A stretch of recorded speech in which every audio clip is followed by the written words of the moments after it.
ठंड में गरीब सास बहू का गोबर का घर। गोपालगंज गांव में सरिता और बबीता नाम की बेहद गरीब सास बहू रहती थी। उसकी गाय गौरी उन्हें सुबह शाम दूध दिया करती थी, जिसे बेचकर बदले में जो पैसे आते थे उसी से उनके घर का चूल्हा जल पाता। नए दौर को देखते हुए गोपालगंज गांव के लोगों ने पक्के मकान बनवा लिए थे, मगर गरीब सास बहू अपने पुराने कच्चे घर में ही जीवन काट रही थी। दिसंबर का महीना दस्तक दे चुका था। चारों ओर ठंडी ठंडी हवाएं चल रही थी। अरे बबीता बहू, देख फाटक फिर से खुल गया।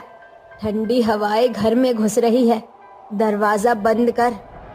क्या करूं माँ जी, हवाओं का रुख इतना तेज है कि दरवाजा खुद ब खुद खुल जा रहा है।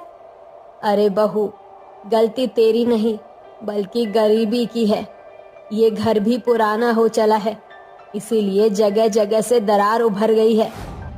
माँ जी, मैं दरवाजा भीतर से बंद करके ओट के पास ईंट लगा देती हूँ, इससे ठंडी हवाएं अंदर नहीं आएगी।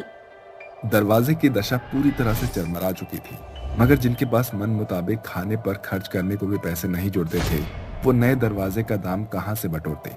जैसे तैसे बहू ने जुगाड़ करके दरवाजा बंद किया और खा पीकर सो गए। तभी आधी रात को पूरे गांव को तेज तूफान ने घेर लिया और घर के बाहर बंधी उनकी गाय गौरी ने रेंकना शुरू कर दिया। अरे ये तो गौरी की आवाज है। जाग बहू, जल्दी से जाग, घर की मिट्टी धीरे धीरे ढह रही है। दोनों सास बहू अपनी जान बचाते हुए बाहर की ओर भाग निकली।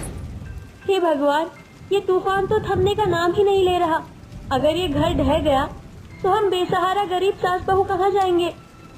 उस घनघोर घड़ी बबीता के मुंह पर मानो सरस्वती सवार थी। तूफान ने बड़ी कर्कश के साथ सर्दी के उस रात आखिरकार उनके घर को ढा दिया। रे भगवान, ये छत ही तो हम गरीब सास बहू का सहारा थी, तूने उसे भी छीन लिया। अब ये जुल्मी जाड़ा कैसे काटेंगी हम गरीब। ऐसा कहते हुए बूढ़ी सरिता का दुख उसकी आंखों में उमड़ पड़ता है। दोनों सास बहू सारी रात ठंड में ठिठुरती हैं और सुबह घर आती है। तभी बबीता के घर के ढेर में पड़े सामान को जोड़ बटोर कर अपनी गाय गौरी के पास रखने लगती है। माँ जी, ये देखिए, मैंने खोजबीन करके जरूरत का कुछ सामान जोड़ लिया है। लेकिन चिंता बस ये है कि कल की रात तो जैसे तैसे बीत गई, मगर इस जानलेवा जाड़े के मौसम में हम हर दिन सर्दी की मार नहीं झेल पाएंगी। हमें रहने के लिए कोई न कोई बंदोबस्त करना ही होगा।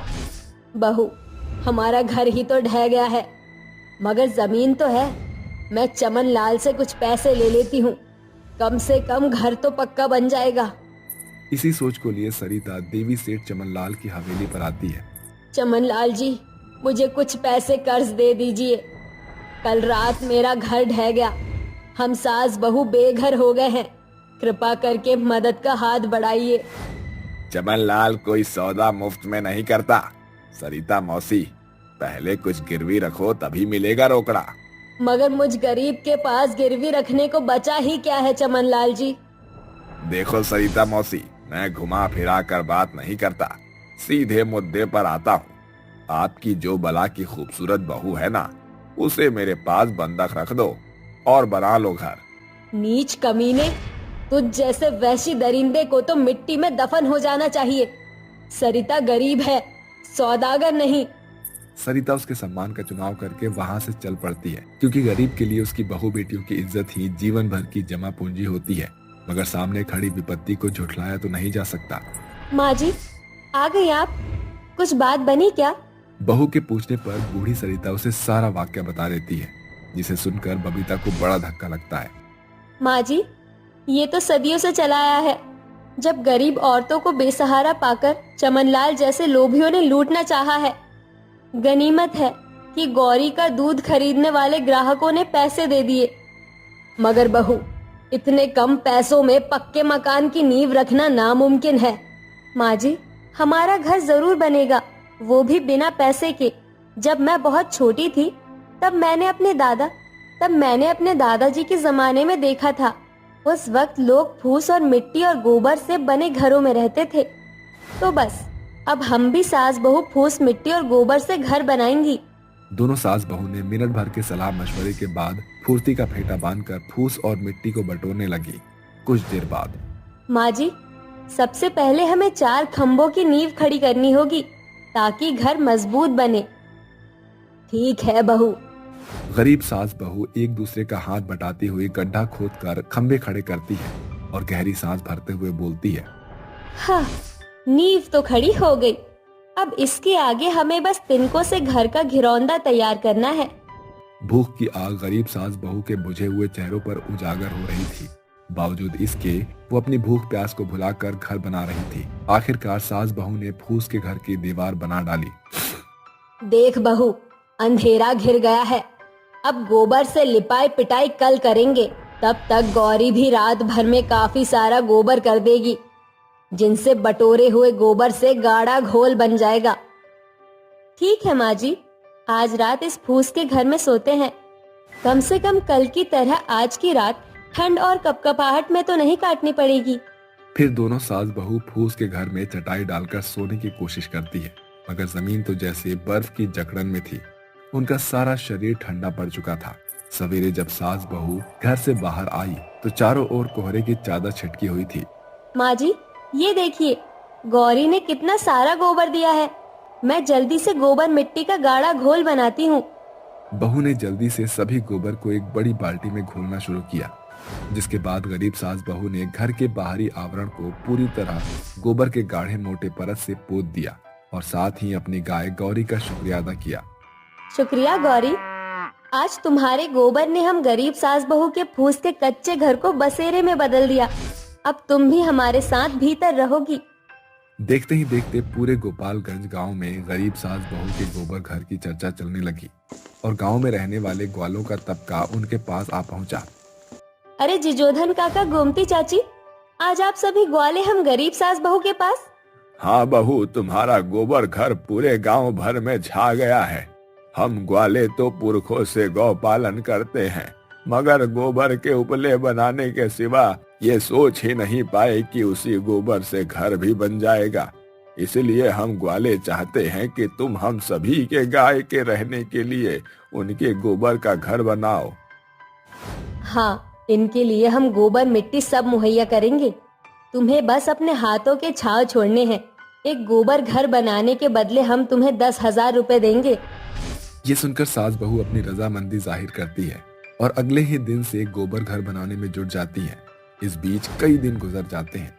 ये देखिए माँ जी, आज गायों के बसेरे के लिए गोबर घर बनाकर हमने कितने सारे पैसे कमाए। हाँ बहू, सोचा नहीं था कि हमारे बनाए गोबर घर से हम सास बहू के सर पर बरसों से घिरा गरीबी का ग्रहण इस कदर हट जाएगा।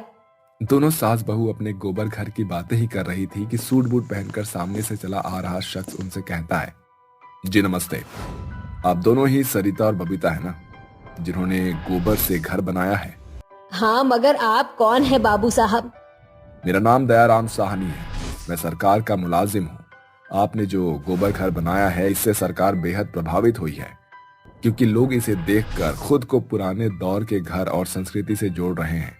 इसलिए सरकार ने आप सास बहू को भेंट स्वरूप पूरे 5 लाख रुपए दिए हैं। इतनी बड़ी रकम देखकर सास बहू खुशी से झूम उठती है। बेशक उनके घर की गरीबी आज खत्म हो चुकी है, मगर आज भी वो अपने गोबर घर में हंसी खुशी जीवन बिता रही हैं, क्योंकि जो बदलाव गरीब के जीवन को बदल कर रख दे, वो उसके दिल में हमेशा खास और पास रहता है। शोभेपुर गांव में 5 गरीब बहुएं अपनी सास पद्मिनी के साथ रहती थी। उनके ब्याह के 1 बरस भीतर ही पद्मिनी के 5 बेटे एक बड़ी दुर्घटना में अपनी जान से हाथ धो बैठे। ऐसे में उनके घर की माली हालत बेहद दुर्बल हो गई। फिर एक दिन, जब से हम 5 के पतियों का स्वर्गवास हुआ है, हम सभी ओछेपन में जी रहे हैं। इस दुख के पड़ाव में सगे संबंधियों ने भी अपना पल्ला झाड़ लिया है। अब हमें ही कुछ करना होगा। हमें कुछ तो करना पड़ेगा। कब तक ऐसे हाथ पर हाथ धरे बैठे रहेंगे? क्यों ना हमें गाय खरीद ली, उसका दूध बेचकर हमें इतना दाम तो मिल जाएगा कि घर का चूल्हा उदास ना पड़े। हम लाचार बहुओं के पास एक दाना खरीदने को खोटा सिक्का तक नहीं, तो गाय कहाँ से खरीदेंगे? एक उपाय है, पति के बिना मंगलसूत्र का क्या मोल। हम 5 अपना मंगलसूत्र बेचकर एक गाय खरीद लेते हैं। 5 बहू इस बात से सहमत होकर अपने गहने बेचकर एक दुधारू गाय खरीदकर उपले और दूध का व्यापार शुरू कर देती हैं। जो कि तुम एकदम दूध की तरह सफेद हो, इसलिए आज से हम 5 बहुएं तुम्हें गौरी कहकर पुकारेंगी। गौरी नाम देते हुए रेवा गाय के सींग को हिलाने लगती है। तभी उनकी सास पद्मिनी समझते बूझते हुए कहती है, अरे बहू, तुमने इसे खरीद तो लिया, मगर पालना पोसना कोई खिलवाड़ काम नहीं। इसकी सेवा बाड़ी एक जन के बस की बात नहीं, मगर जिम्मेदारियों के बंटवारे से बात बन सकती है। क्या मतलब माँ जी? मतलब ये कि कोई इसे चराने खेत खलिहान ले जाए तो कोई इसका गौशाला साफ कर दे, कोई उपले बनाए तो कोई 2 जन दूध दूहने की जिम्मेवारी संभाले। जी माँ जी। 5 बहुएं आपसी सम्मति से गाय की सेवा बाड़ी किया करती। उनके हाथों के बेहतर रत्न को देखकर गौरी भी बदले में उन्हें खूब सारा दूध दिया करती। द्वार पर खड़ी ललिता कहती है, सांझ की बेला बीतने को चली है, जाने ये रेवा और रचना गौरी को लेकर कहाँ रह गई? दूध दूहने का समय हो गया है, गांव-गढ़ के लोग भी आते होंगे।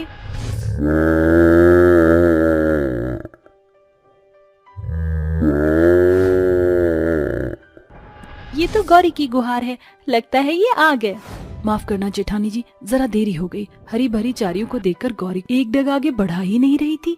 कोई बात नहीं, गनीमत है कि गौरी समय से आ गई। संध्या दूध की बाल्टी ले आना। इसके बाद ललिता गौरी का दूध दूहने लगती है और कुसुम लोगों को दूध देती है। धीरे धीरे पद्मिनी और उसके 5 बहुओं के जीवन से गरीबी की बदरा छटने लगती है। गौरी की दूध की बेहतर गुणवत्ता को देखकर परख कर पूरा गांव-गढ़ उन्हीं से दूध खरीदने लगता, जिससे कुछ ही महीनों में गरीब बहुओं के मढ़ई छतनुमा मकान के नींव में बदल गई। ये देखकर गरीब बहुएं गौरी की पूजा करते हुए कहती हैं, गौरी, आज तुम्हारी बदौलत हम गरीब बहुएं इस मकान की नींव धर पाई हैं, इसीलिए गृह पूजा से पहले हम गौ पूजा कर रहे हैं। गौ माता, इस मेवा मिष्ठान को खाकर मेरी और मेरी 5 बहुओं की पूजा स्वीकार करो। गौरी अपनी पूंछ हिलाते हुए खुश मन से मेवे खाने लगती है। 5 बहुएं बारी बारी से गौ माता को तिलक लगाकर उसे मेवे खिलाकर पूजा को पूरा करती हैं। समय गुजरता है, मगर एक वक्त ऐसा आता है जब गौरी कमजोर पड़ने लगती है।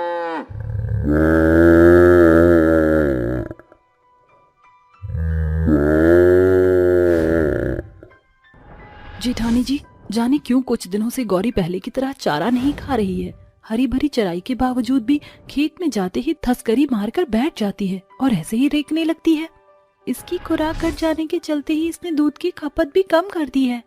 अरे बहू, चिंता मत करो, मैं जाकर केवट को बुला लाती हूँ।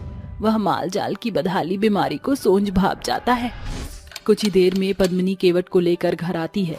केवट गौरी की जांच करके कहता है, अरे पद्मिनी, गौरी गर्भ से है। अब इसकी खुराक में खेत खलिहान का चारा नहीं बल्कि दाना पानी देना, ताकि इसकी दुर्बलता जाए।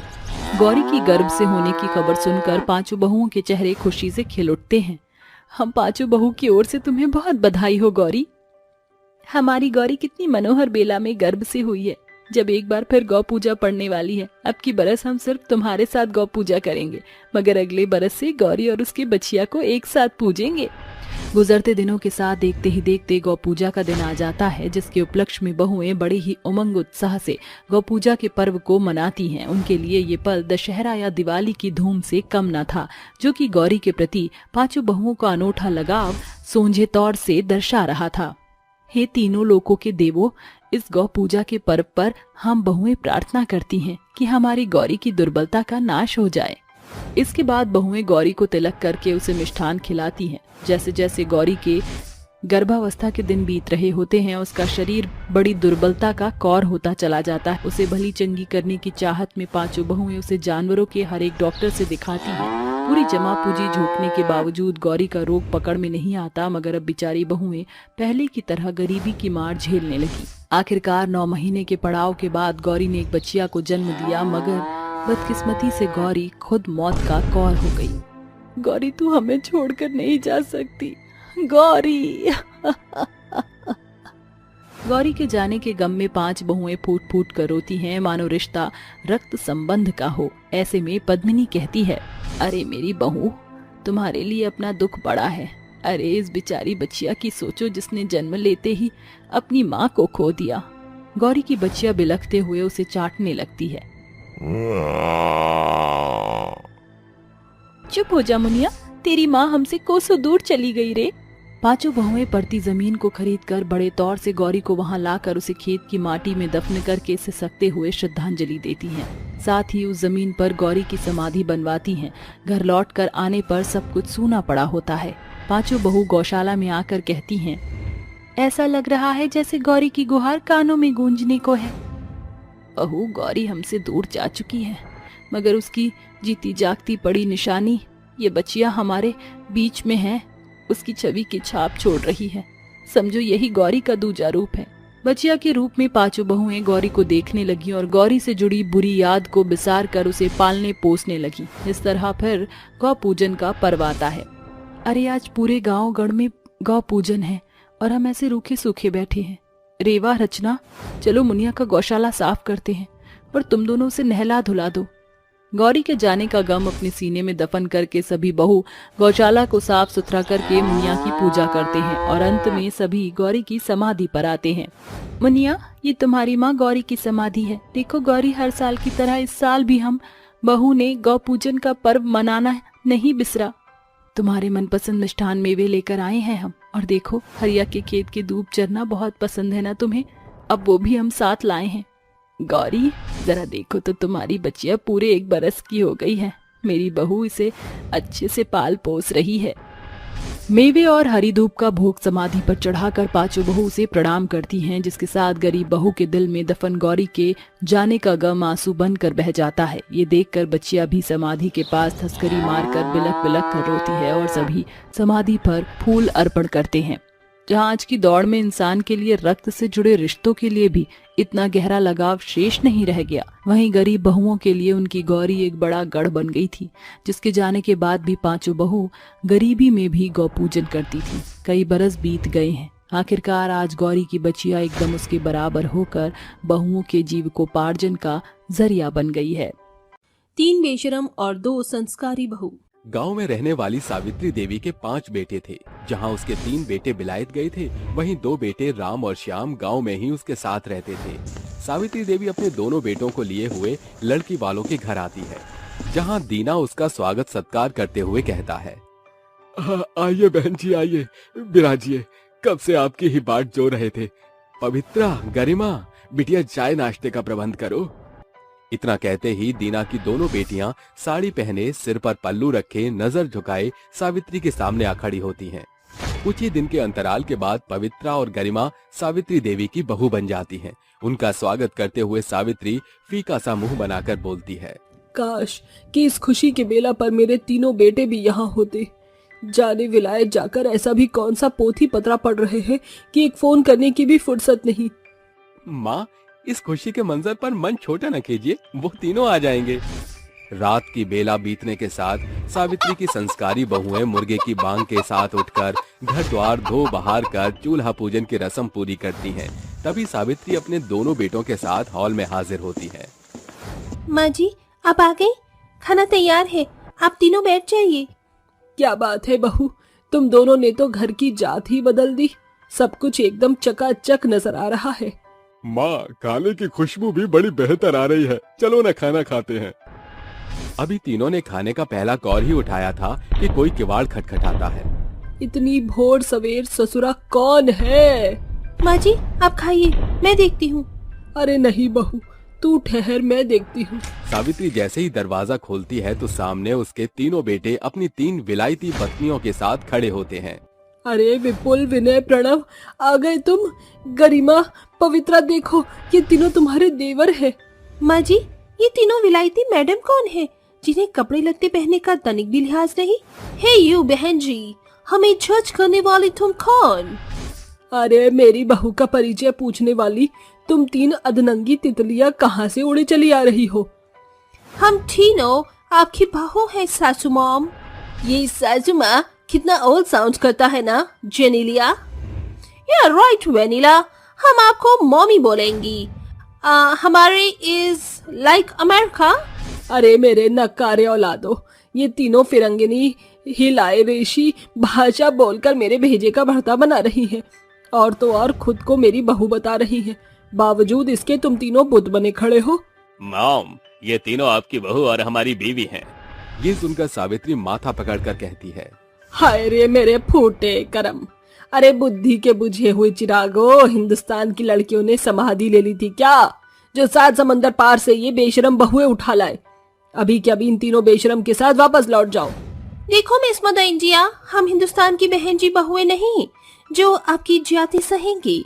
जरूरत पड़ने पर हम इंडियन लॉ की हेल्प लेंगे। Do you understand? ये सुनकर सभी के चेहरे पीले पड़ जाते हैं। फिर क्या था, क्षण भर के भीतर ही बेचारी सास के सुरताल बदल जाते हैं। अरे मेरी बेशर्मी बिलायती बहू खड़ी क्यों हो, भीतर आओ। इसी के साथ तीनों बेशरम बहू जमीन रौंदती हुई अपने कमरे में चल देती हैं और दोनों संस्कारी बहू सावित्री को समझाती बुझाती हुई बोलती हैं। माँ जी धीरज धरिए, खामी चाहे कितनी भी बड़ी हो, भला आचरण हमेशा उस पर भारी पड़ता है। हाँ माँ जी, हम दोनों अपनी तीनों बिलायती देवरानी को बदलने की भरसक कोशिश करेंगे। हर एक दिन की तरह दोनों संस्कारी बहुएं मुर्गे की बांग के साथ उठकर कामकाज निपटाने के बाद पूजा करने के लिए मंदिर जाती हैं। तभी दूध वाला दरवाजे पर दस्तक देता है। अरे पवित्रा भौजाई, गरिमा भौजाई, कहवा हो, दूध लाए हैं। दूध वाले की आवाज सीधे जेनेलिया के कान में आती है, जिसे सुनकर वो तौलिया लपेटे बाथरूम से बाहर आकर दरवाजे पर आकर हाथ बढ़ाती है। उसे देखकर मलखान कहता है, अरे दादा, ये गोरी मैम कौन है? मलाई जैसन दहिया है। अगर ऐसन मेहरिया मलखान के मिल जाए तो रास रचैया को माखन का भोग परोसा मचान गड़कर। हे यू गवार, देख क्या रहे हो? दूध तो। मैम साहब, तुहार नाम का है? जेनेलिया, छिनेलिया। अरे दादा, ससुरी का नाम भी एकदम जानलेवा है। मलखान ऐसा बोल ही रहा था कि अचानक नींद से ऊँघती सावित्री वहां आती है और बहू को ऐसे देखकर दंग रह जाती है। हे ईश्वर, अरे मेरी बेशरम बहू शर्म हया धोकर पी गई है क्या? अतरंगी तौलिया लपेटे आ गई है। अचानक सावित्री की दोनों बहुएं भी वहां हाजिर हो जाती हैं। ये कैसा शोरगुल है? तुम दोनों बेशर्मी की ही कमी बची थी। अरे तू भाग यहाँ से। मलखान के जाने के बाद ही सावित्री कुड़कुड़ाती हुई कहती है, अरे बेहया बेशरम, वो दूध वाला आंखें सेक कर चला गया। तुम तीनों को फर्क ही नहीं। ओहो मम्मी, देखने की चीज को कोई भी देखेगा। It's not big deal. थोड़ी ही देर बाद गांव की सभी औरतें सावित्री के घर आती हैं। अरे चंपा, तू क्यों रे सावित्री, तू तो बड़ी छुपी रुस्तम निकली। पूरे गांव में तेरी 3 विलायती बहुओं के चर्चे चल रहे हैं, जरा हम भी देखें। सावित्री को कुछ न सूझने पर उसकी संस्कारी बहुएं बीच में बोलते हुए बात को संभालती हैं।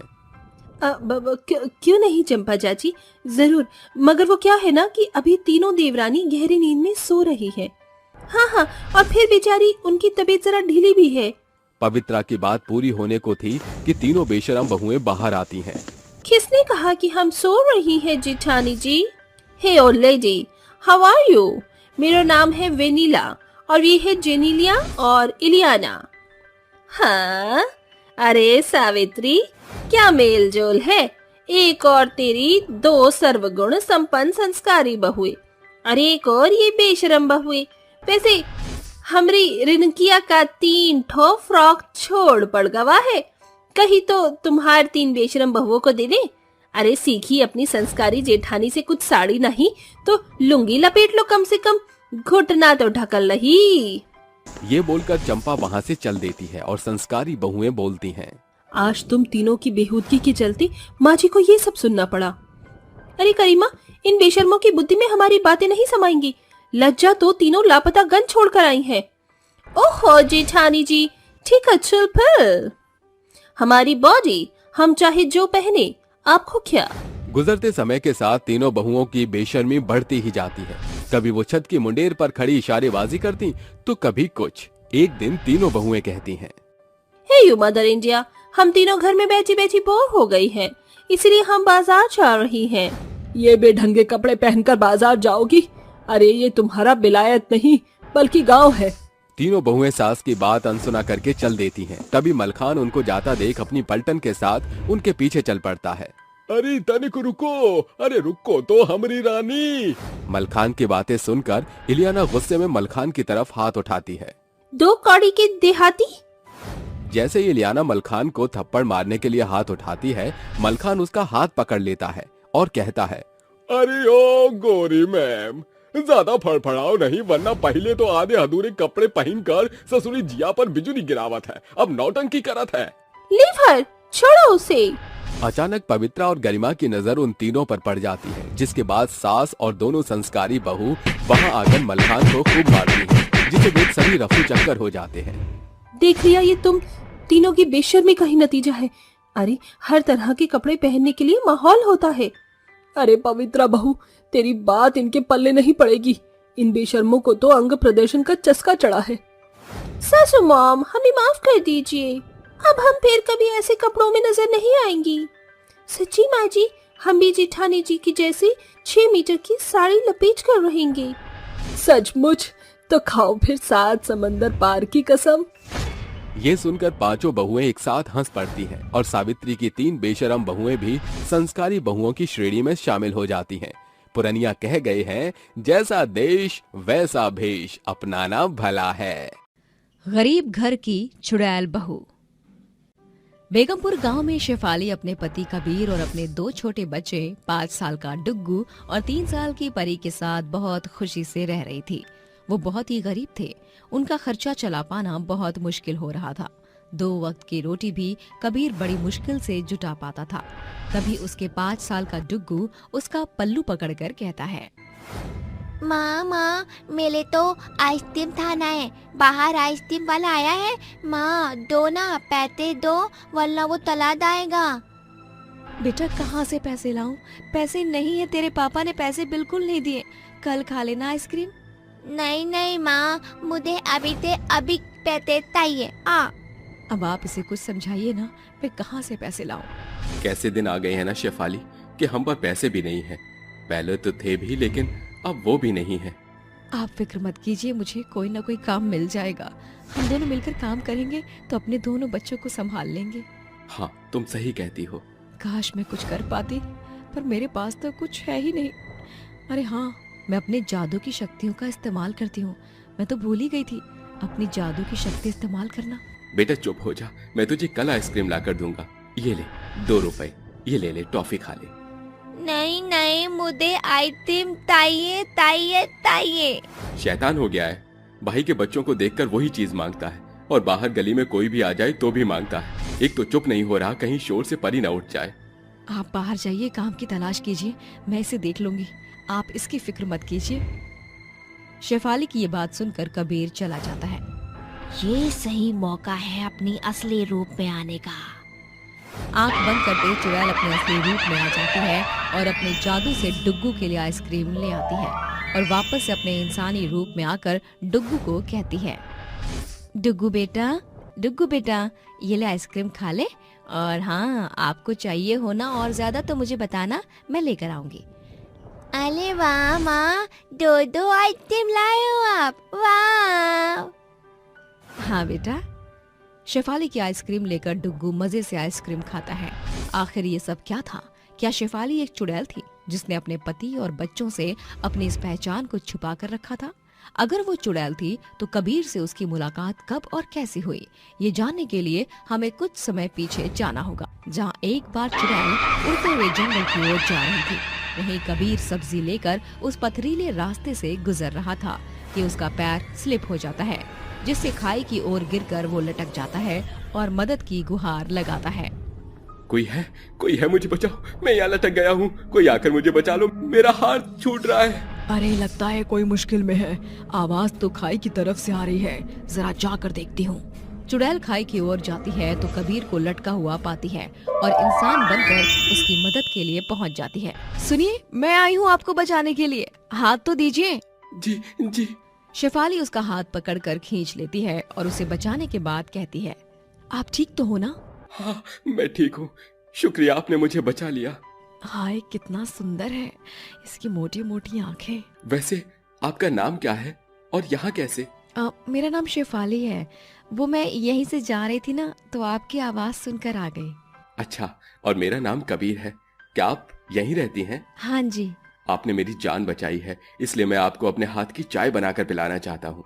अच्छा ठीक है, चलो अच्छा है इसने मुझे अपने घर पर। ये कहते ही शेफाली उसके घर चली जाती है। कबीर उसे अपने हाथ की चाय पिलाता है, जिसे पीकर वो कहती है, अरे वाह, आपके हाथ की चाय तो बड़ी स्वाद वाली है। आपके घर में और कौन कौन रहता है? बस मैं अकेला हूँ, अकेला रहता हूँ, अकेला खाता पीता हूँ। क्या अकेले? आपकी शादी नहीं हुई है? नहीं, मुझ जैसे गरीब से भला कौन शादी करेगा। मुझे ये नहीं पता कि मैं 2 वक्त का अपने लिए जुटा पाऊंगा या नहीं, तो शादी के लिए कैसे करूंगा। अरे वाह, ये इतना सुंदर है और अकेले रहता है। इस बेचारे का कोई नहीं है और ये मेरे तो दिल में बस गया है। क्या मैं इससे शादी कर लूं? चुड़ैल हुई तो क्या हुआ, मैं इसे अपना राज कभी नहीं बताऊंगी, ना इसके सामने कभी चुड़ैल बनूंगी। ये जैसे रहेगा वैसे जीऊंगी। अब लोगों को मारकर खाना भी छोड़ दूंगी। सुनिए, मैं आपसे कुछ कहना चाहती हूँ।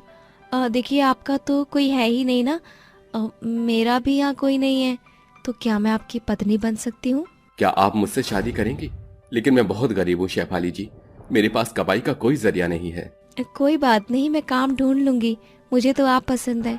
अब बताइए, आपको मैं पसंद हूँ? हाँ जी, मुझे भी आप बहुत पसंद हो और आपसे शादी भी करूँ। ये बोलते ही कबीर शेफाली को गले लगा लेता है और अपनी चुड़ैल बनने की सच्चाई छुपाकर शेफाली कबीर के साथ अपना वक्त गुजारती है और कुछ ही दिन में उससे शादी कर लेती है, जिसके बाद वो बहुत खुश थी। 1 साल बाद उसे डुग्गू होता है और दोनों जैसे तैसे अपने गरीबी में अपने बच्चे को पाल रहे थे। कबीर जी, डुग्गू को दूध पिलाना है, क्या आप उसके लिए दूध लेकर आएंगे? शेफाली, हाँ ये लो, आज ही मालिक ने मुझे पैसे दिए हैं। आप इसको संभालिए, मैं दूध खरीद कर लाती हूँ। तभी कबीर उसको गोद में खिलाता है और शेफाली दूध लेकर उसे पिला देती है। वक्त बीतता है, वो अपनी असलियत कबीर के सामने कभी नहीं आने देती और 3-4 साल बाद उसे एक प्यारी सी परी नाम की बेटी होती है। उसके हालात बिगड़ते जा रहे थे। कई दिन तो ऐसा होता था जब कबीर खुद भूखा रहकर शेफाली और बच्चों को खिला दिया करता था। कबीर की गरीबी में शेफाली भूल गई कि वो चुड़ैल है और अपनी जादुई शक्ति को वो इस्तेमाल भी नहीं करती है। ऐसे ही कुछ दिन बाद उसका डुग्गू उससे आइसक्रीम मांगता है। माँ, मेरे तो आइसक्रीम खाना है। बाहर आइसक्रीम वाला आया है माँ, दो ना, पैसे दो वरना वो तलाक आएगा। डुग्गू उससे बहुत बार बोलता है पर चुड़ैल उसे मना कर देती है। तभी उसे अपनी शक्तियों का एहसास होता है और वो अपने पति के पीठ पीछे जादू से अपने बच्चे को आइसक्रीम खिला देती है। डुग्गू बेटा, अगर और भी कुछ चाहिए तो मुझे बता देना, मैं आपको सब लाकर दे दूंगी। सच्ची माँ? हाँ बेटा। तभी शेफाली अपने दोनों बच्चों को जादू से दूध, खिचड़ी और उनकी मनपसंद चीज उन्हें बनाकर खिला देती है। कुछ देर बाद कबीर अपना काम ढूंढकर वापस लौटता है और कहता है, शेफाली जरा पानी लाना, बहुत प्यास लग रही है। पानी नहीं, आप ठंडी ठंडी शरबत पी लीजिए, आपका मन अच्छा हो जाएगा। ये तो बहुत महंगी शरबत है, तुमने कैसे बनाई? जी, वो मुझे अपनी पड़ोसन दे गई थी, आप पीजिए ना। हाँ ठीक है। ऐसे ही 2-3 दिन तक अपने लिए नौकरी ढूंढ रहा था कबीर, जहां उसे एक मजदूरी का काम मिल जाता है। वहीं दूसरी ओर जब शेफाली पर पैसे नहीं होते थे तो वो अपने बच्चों को चुड़ैल के रूप में आकर उन्हें अपने जादू से खाना बनाकर खिलाती थी और इन सब का पता कबीर को चलता ही नहीं।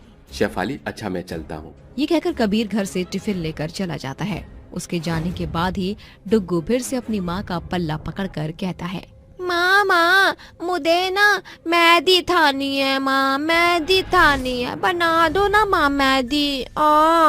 अच्छा ठीक है, बनाती हूँ, अभी लेकर आती हूँ मैगी, यहीं बैठो। ये बोलकर शेफाली चुड़ैल बनकर अपने बेटे के लिए मैगी का पैकेट लेकर आती। चलो जल्दी से अपने बच्चे को मैं मैगी बनाकर दे देती हूँ। वो अपने इंसानी रूप में जाने ही वाली होती है कि इतने में उसका पति उसकी हकीकत जानकर अचंभे से कहता है, शेफाली ये क्या है? क्या तुम एक चुड़ैल हो जिसने अभी तक मुझसे अपनी सच्चाई छुपाई और मेरे साथ ऐसे ही रह रही हो? कबीर जी, आप वापस आ गए हैं, मुझे माफ कर दीजिए कबीर जी।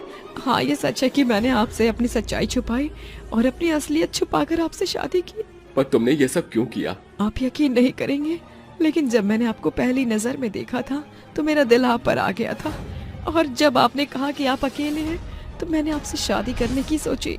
पर आप यकीन मानिए, मैंने किसी को नहीं मारा, ना किसी को नुकसान पहुंचाया और अपनी शक्तियों का इस्तेमाल भी काफी समय से नहीं किया था।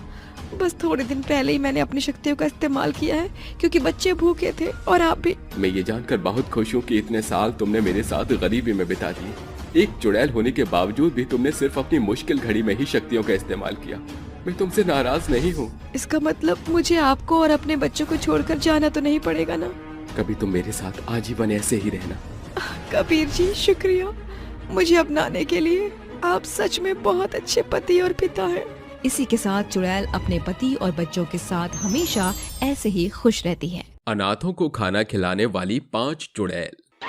अरे बस हुआ, अब तुम्हारे पापों का घड़ा भर चुका है। तुम 5 चुड़ैलों को अब तुम्हारे किए की तुम्हें सजा मिलेगी। तुमने बहुत लोगों को परेशान किया है धरती पर, लेकिन अब मैं तुम्हें एक आखिरी मौका दे रहा हूँ। सुधर सकती हो तो सुधर जाओ, वरना तुम्हें नरक की आग में पकौड़े की तरह तल दूंगा। क्या नरक की आग में पकोड़ों की तरह? यमराज जी ऐसा मत कीजिए। यमराज जी हमारे साथ ऐसा मत कीजिए, एक मौका तो दे दीजिए। हाँ यमराज, आप जो भी परीक्षा देंगे उसे हम पार करने की कोशिश करेंगे। हाँ यमराज जी, सिर्फ एक आखिरी मौका दे दीजिए।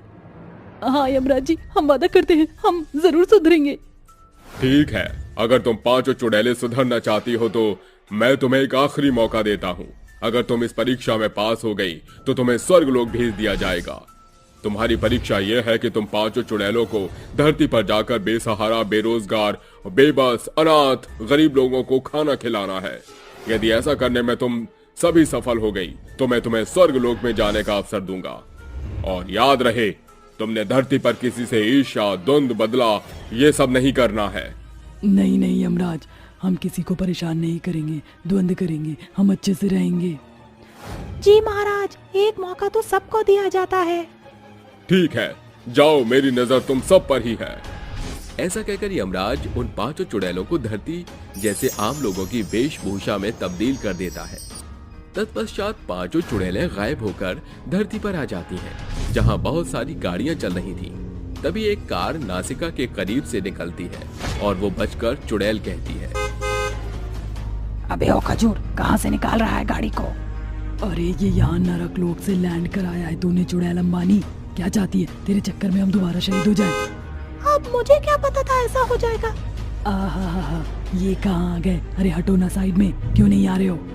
अगर तुम सबका हो गया हो तो अब हम गरीब अनाथ लोगों को खाना खिलाने के लिए चले, उन्हें ढूंढना भी है। हाँ चलो। तभी 5 चुड़ैलें आगे बढ़ती हैं तो उन्हें फुटपाथ पर एक बूढ़ी औरत मिलती है, जो चुड़ैलों का साड़ी का पल्लू खींचकर कहती है, अरे बच्चों रुको, भगवान के नाम पर कुछ खाने को दे दो। 2-3 दिन से कुछ नहीं खाया है, भगवान तुम्हें खुश रखेगा, थोड़ा सा दे दो खाने को। अरे चल हट यहाँ से, पता नहीं कहाँ से भिखारी आ जाते हैं, तुझे नहीं खिलाना। हाँ हाँ, हम अपनी मर्जी के पसंदीदा लोगों को ढूंढ लेंगे, तब उन्हें खिलाएंगे खाना।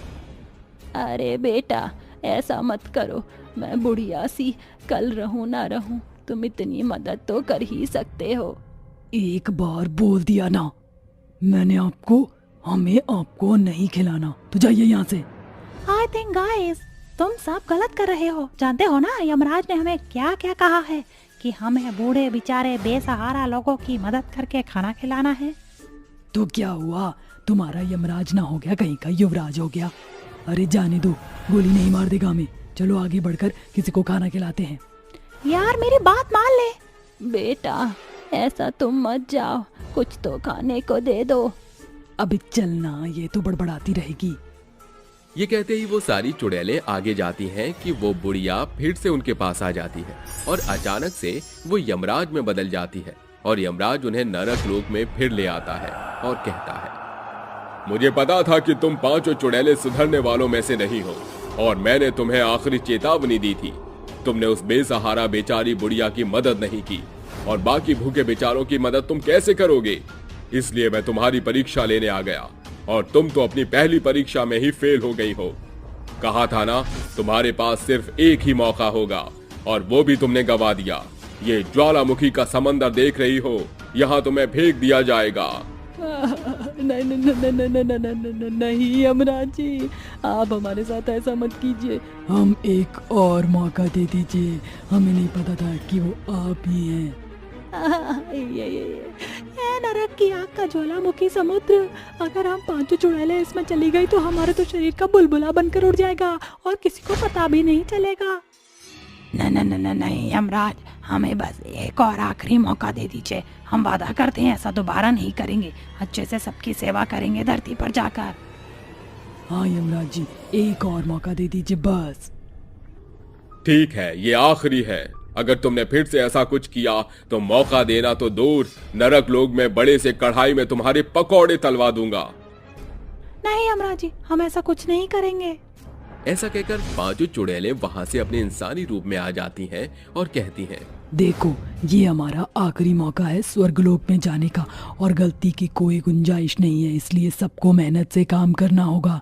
ऋषिका, कनिष्का, तुम दोनों मंडी से ढेर सारी सब्जी ले आओ और अंबानी, नासिका, तुम बड़े बड़े बर्तन ले आओ खाना बनाने के लिए, और मैं लोगों को भंडारा खाने का निमंत्रण देती हूँ। ठीक है, हम सबको ध्यान से काम करना होगा, चलो। ऐसा कहकर पांचों चुड़ैलें मिलकर काम करती हैं। 2 चुड़ैलें सब्जियां काटती हैं और 3 चुड़ैलें खाना बनाती हैं। कुछ देर बाद उनका खाना बनकर तैयार हो जाता है तो वो छोटे छोटे डिब्बों में खाने को पैक कर देती हैं और भंडारा करते हुए लाइन में लगे सभी व्यक्ति को खाना वितरण करती हैं। आइए आइए, सभी लोग इस भंडारे को ग्रहण कीजिए, किसी अच्छे उपलक्ष्य स्वरूप आपको बांटा जा रहा है। ये लो भैया, माता जी आप भी लीजिए। इस तरह पांचों चुड़ैलें भूखे, बेसहारा, गरीब, अनाथ लोगों को खाना खिला देती हैं और बचे हुए खाना वो फुटपाथ पर बैठे लोग या मंदिर के किनारे बैठे हुए लोगों को दे देते हैं। फिर घर घर जाकर दैनिक काम करने लगते हैं। वहीं उन्हें 2 बूढ़े दंपति असहाय अवस्था में मिलते हैं। आप कैसे हो? आपने खाना खाया या नहीं? और आपका घर तो बहुत फैला पड़ा है, क्या यहाँ कोई नहीं है? नहीं बेटा, हम दोनों का ख्याल रखने के लिए यहाँ कोई भी नहीं है जो घर को संभाले। इसमें सारा टूटे फूटे बर्तन ऐसे ही बिखरा पड़ा है, खाना भी कैसे बनाया खाया जाए। हाथ पाँव में चोट लगी है तो होता ही नहीं है। अम्मा, बाबा, आपको फिक्र करने की कोई जरूरत नहीं है, हम हैं ना। ये दोनों खाना खाइए और कंशिका, अंबानी, वृषिका, राधिका वो मिलकर आपके घर को रोशन कर देंगी। ऐसा कहकर नासिका बाबा को अपने हाथ से खाना खिला देती है और चारों चुड़ैल मिलकर के साफ सफाई करके टूटे बर्तन हटाकर नए बर्तन रख देती हैं। उन दोनों को व्हील चेयर दे देते हैं। कुछ देर बाद उनका घर चमक रहा होता है, जिसे देखकर वो बूढ़ी अम्मा बाबा कहते हैं, अरे बेटा, तुमने तो हमारा घर चमका दिया, बहुत अच्छा कर दिया है। हाँ बच्चों, भगवान तुम्हें खुश रखे, तुम्हें जो चाहिए वो मिले। बड़े नेक दिल की बच्चियां हो। लाइए, आपके पाँव पर मरहम लगाकर पट्टी कर देती हूँ। अंबानी चुड़ैल ऐसा कह दोनों बूढ़े दंपत्ति के पाँव में मरहम पट्टी कर देती है। अच्छा, भाग्य दीजिए, हमें जाना होगा। यहाँ से आने के बाद पांचों चुड़ैलें गरीब, बेसहारा, अनाथ लोगों को खाना खिलाती हैं। जिनके पास घर नहीं होता उन्हें वृद्धाश्रम और अनाथालय में छोड़ आते हैं। बच्चों को नहलाकर खाना खिलाते हैं, बूढ़े लोगों की सेवा करते हैं और जिन लोगों के चोट लगी होती है उनकी मरहम पट्टी भी कर दिया करते थे। पांचों चुड़ैलें 3 महीने तक इसी तरह लोगों की मदद करके परिश्रम करती हैं और उनका ये सुधार देखकर यमराज उन्हें वापस यमलोक में बुला लेता है और कहता है, आखिर मैंने जो सोचा था वही हुआ। तुम लोगों ने बहुत अच्छे से गरीब, बेसहारा, अनाथ लोगों की मदद करके उन्हें खाना खिलाया, अच्छे से सेवा की। मुझे यकीन नहीं था कि तुम पांचों चुड़ैलें सच में सुधर पाओगी, लेकिन कोशिश की जाए तो क्या नहीं हो सकता। इसलिए मैंने फैसला किया है कि तुम पांचों चुड़ैलें स्वर्गलोक पधारोगी। क्या ये सच? ये बल्ले बल्ले, शाबाश शाबाश। आखिर हमने कर दिखाया। फाइनली अब हम स्वर्गलोक के दर्शन कर पाएंगी। शुक्रिया यमराज जी, हमें एक मौका देने के लिए। ये मुझे तो यकीन नहीं हो रहा कि अब हम स्वर्गलोक जाने वाले हैं। बच गए हम उस ज्वालामुखी के समंदर की आग में जाने से। इस तरह यमराज की पांचों चुड़ैलें सुधर जाती हैं और स्वर्गलोक की ओर प्रस्थान करती हैं।